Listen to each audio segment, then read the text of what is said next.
So obviously you didn't have the advantage of coming in the spring and learning the defense and all that.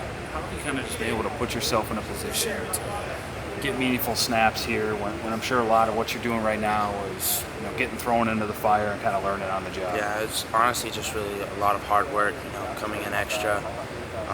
Coach Tuff really helped me, after or every day in the summer. We'd always have extra film, and just him trying to get me more involved really helped me to get to the point where I am now, and just I feel like my just competitive spirit and just willing to work hard.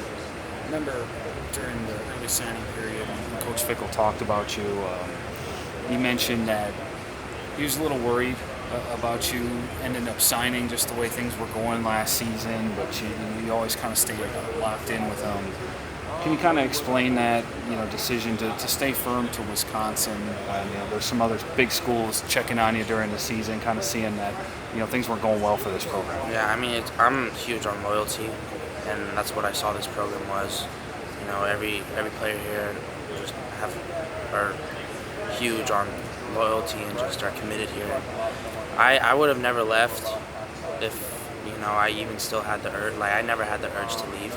I knew this was home, and I knew the coaching staff would develop me, and I knew I would have a really good shot at playing this year. What all schools were just checking on you during last season? Oklahoma reached out after I committed. Yeah. Bama, and I mean Texas A&M, and Oregon. They still kept in touch for a little bit. So obviously those are some big programs doing great things this season. Was there any thought in the back of your mind to ever make a switch, or what did you just tell those schools? I mean, I always knew that our class is the truth, and this class is what's going to take us to be successful and to make those bowl games and to make the playoffs. So I mean, I just knew, like, if this class stayed together, I mean, we'd be really, really good. Did any of those head coaches personally reach out to you? Coach DeBoer reached out to my dad and just tried to get me to a game day visit. But okay, there never was like a big pitch from any of them that they heard or anything. Gotcha. What's your belief like in with Fickle? And obviously he came here for a reason. And I think it's safe to say things aren't going as well as many thought they would, especially this season. Yeah. What's your belief in him that he's going to get this turned around? I mean, it's still through the roof. I mean, we're battling through injuries. It's hard to have a successful season with a lot of key players injured. But I mean, again, like how I said, this class is really special, and just the amount of young guys we have playing right now, just having this year under our belt, and then next year us coming in and having already a season and just being more confident. I feel like Coach Fick knows exactly what he's doing with this team. He's hired the right guys. I mean, the coaching plan and the coaching style is the same, or is the best, I think, and it fits this program.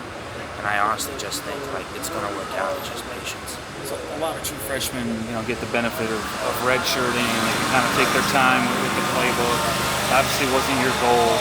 What's that like when you get here in June, and I'm sure you get a book that's this thick thrown at you, and in order for you to even step on the field, you got to know that thing front and back for the most part. Yeah, it was pretty difficult. I think coming here, it was really hard, very emotional at times. Sometimes just didn't really believe in myself, but really just trusting God, and he helped me along the way, along this process, and just that's really it. Do you like the current package you're in, just to maybe alleviate some of that? Just being on third downs, it feels like they just want you for now. Pin your ears back, try and make something happen behind the line of scrimmage. Is that fair to say? Yeah, for sure. I mean, I'm blessed with every opportunity I get. What was that like, just to get your first career sack a couple weeks ago? What were you kind of feeling? It was awesome. I mean, it was a half a sack, but I mean, yeah. But it was, my whole family was there, and it was just a really special moment. And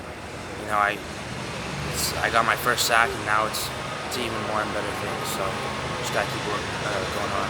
You've mentioned this freshman class a lot. One of those guys is Cooper Catalano, who obviously looks the part too, and is seeing some action here. And they can't put the cart in front of the horse in this game. But what do you just kind of feel about the future of the inside linebacker position between you and him going forward? I mean, it's bright. Our connection is just through the roof. I mean, we're going to be roommates for probably our entire years here. So I mean, me and Cooper, we have that special bond, and we help each other out, and just I feel like we really communicate really well, and just we make things happen on the field that I think a lot of other young guys don't, and I think that's just how me and Cooper are really special.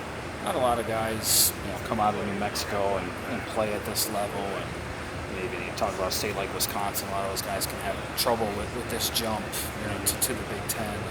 Did you have a, sort of a welcome to the Big Ten moment yet? That's something that's just kind of opened your eyes at all, just stepping on the field. I had two.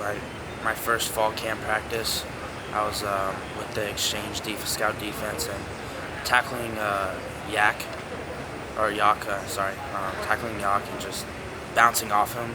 I was like, okay, this is big time football, and probably that Maryland quarterback, running out. I mean, I know he's a freshman, but it's different speed, and I just wasn't really expecting that. So